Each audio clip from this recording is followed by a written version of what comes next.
It'd be like that. Ah, man, I feel you right here on that one. Okay, so when did you find out that you were autistic? Did your parents tell you? Did you always know? Like, did you always know you were different, but like one day your Yeah, parents told you, or what? I think everyone has their own unique way that they come to it, but I think like my own story was that my dad was definitely autistic, and like no one who knew him had any shred of doubt that he was autistic because it's just so obvious, and like not in a rude way, like he just was presented in a lot of stereotypical ways. Like his interactions were weird and awkward, and like his like his expressions and emoting and his movements are all very stereotypical. So everyone knew he was autistic, but he didn't. He was in denial of it his whole life. So I always had kind of a concept of like, okay, there's like autism present in the family. Like that was never foreign to me, but I none of my parents, none of my teachers like ever mentioned to me that I might be. And I got so good at masking and like hiding the fact that I was autistic and like trying to fake being neurotypical that like I didn't consider it for myself until probably close to the end of high school. And then like during college, I started thinking about it more and more. And I was like, you know what? I'm probably autistic, but like I never saw it as having a real big impact on my life. And then our mutual friend Emily's mom is actually the person Oh, who Emily. diagnosed me. Oh, you said mutual friend. You mean Emily? Emily, yeah. Oh, okay, okay. Wait, continue. I'm sorry. Yeah, I got mutual friend. She's both of our friends. That was weird. But Okay, Emily's a good friend of both of ours, and she yeah, just had the baby today, by the way. yep. Or Very she's in exciting. labor at the moment. But yeah, Um keep going.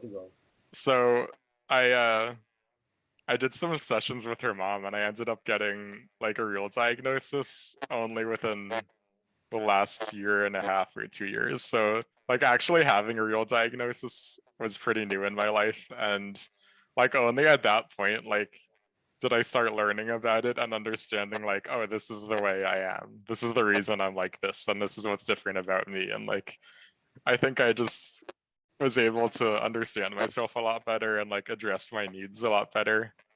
Whereas before that, I was convinced I was a neurotypical and I was like so obsessed with trying to fake it and be like everyone else. And I never understood why it was so hard for me before that. But it took forever, I think, for me to. Exactly. So was it a process for you to like realize, or are you just like once you were told, you were like, oh, okay, or was it a process you had to get over? Um, I should clarify. Like when I was thinking about it myself before meeting Michelle, I it was a process. Like I realized that like, oh, I do this behavior, I have this behavior, like that's something an autistic person would do. Like maybe I'm a little bit autistic because my dad is, but it slowly got more and more obvious. And I think by the time I received like an official diagnosis, like I kind of knew already. Like I just been like approaching the idea for so long that like once I knew for sure, like I had kind of like I didn't have to deal with it at that point. Like it was kind of just a relief to like have an answer for everything. Okay, okay, good. I actually, well, I mean, I've only been doing these interviews for so long with people that I know that have different type of disorders or whatever you want to call them. They say a similar thing that it was like a relief to be like to know first of all I'm not alone, and second of all that now I can dive in to and figure out and do the research and see what's going on and Yeah, for sure. It's definitely super validating, and I think like you can learn a lot more validate. about self when you can learn about people who are similar to you as well. There you go. There you go. So what? All right. So